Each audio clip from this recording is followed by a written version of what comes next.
अस्सलाम वालेकुम जी। ये देखें, ये अक्सा वाले जो है ना, ये कितना प्यारा और बेहतरीन काम कर रहे हैं। अफ्तारी सिविल अस्पताल गुजरांवाला।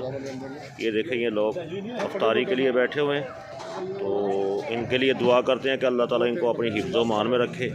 ये देखें, ये आजकल के दौर में भी इस तरह के लोग हैं जो आवाम से प्यार करते हैं, मोहब्बत करते हैं। अल्लाह के दिए हुए रिज़्क़ से वो दूसरों को देते हैं और अल्लाह ताला उनको बहुत ज़्यादा नवाजता है।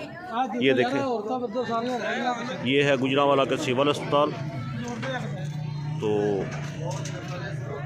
इनके लिए दुआ कर सकते हैं कि अल्लाह ताला इनको बेहतर और वसी रिज़्क़ दे, जो ये अपने रिज़्क़ में से लोगों की इफ्तारी करवा रहे हैं।